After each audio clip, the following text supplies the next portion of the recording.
Hello, Guido here from blockbuilders.net, and today we want to take a look at the differences between the Ledger Nano S Plus and the Ledger Nano X. I'm using the Ledger Nano X since a couple of years now and the S Plus since a couple of days. It's available right now on their website to order, so they just opened it for the public so everyone can order it right now.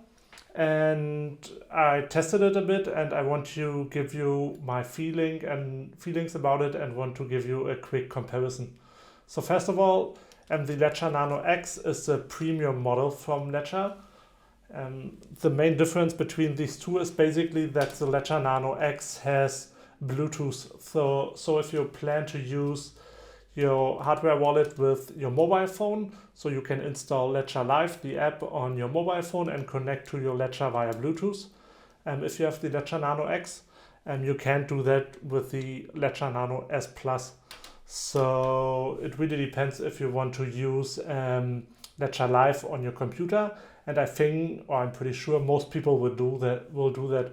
So they will just use their hardware wallet with their computer in order to receive cryptocurrencies and send out cryptocurrencies. It's really more convenient to use it on a computer, and I'm pretty sure most people will do that. I never really used my Ledger Nano X with my mobile phone, so I guess you guys are mostly the same out there.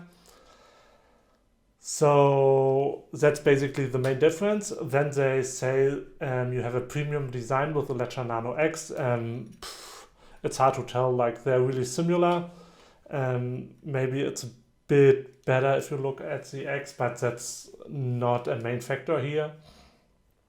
And besides that, they're really similar. If you look at the design, even the Ledger Nano S is basically similar. With the S and the S Plus, you have two buttons here, and with the X, the buttons are basically next to the screen. That's one of the main differences, actually. And if we look into the details, you can see the Ledger Nano S, which is the smallest version, only has very limited storage space. So you can only install up to 6 apps. In reality, I never managed to install more than 5 apps. Most of the time it's actually only 4 apps. So if you have a lot of cryptocurrencies, like more than 5 or 6, it really makes sense to get a Ledger Nano S Plus or an X, because even here you could store 50 or more cryptocurrencies on here, and you still have to delete these apps and then reinstall them. You won't lose your cryptocurrencies if you delete an app, but it's really a pain point if you have to reinstall and delete them and so on. So I can really recommend one of these models with the higher storage space.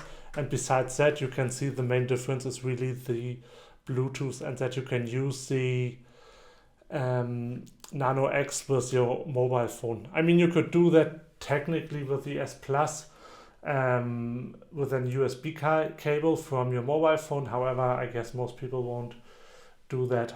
So Bluetooth is really a bit more convenient. But besides that, you have a larger screen for the S Plus and the X, and the small one for the S.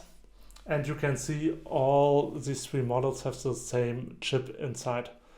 So looking at the prices, you can see the S Plus is only a bit more expensive than the S. It's only $20 more, and I would really recommend spending these $20 because you get a lot more storage space, even if you only have a few cryptocurrencies. And there are some apps on there that you can use in order to sign in somewhere or other stuff. So these apps are not just for storing cryptocurrencies, you can do other stuff with it. So it's really helpful to have a bit more space, storage space on your device in order to install more apps. And the price difference is really low, as you can see here. So, and if you want to use it with your mobile phone, it really makes sense to get the Bluetooth version of it. I never really used the Bluetooth in order to connect it to my cell phone. However, if you want to do that, you should go for the X. And that's basically it. There's also one more thing they started to implement, and that's NFTs. So if you are into NFTs and want to store your NFTs on your ledger, you should also get the S Plus or the X. The Nano S currently doesn't support NFTs. So just keep that in mind. So it really makes sense to spend at least $20 more here. That's basically it. If you have any questions about it, please feel free to use the comments down below. If you find that video helpful, please hit the like button and subscribe to my channel. Thanks for watching.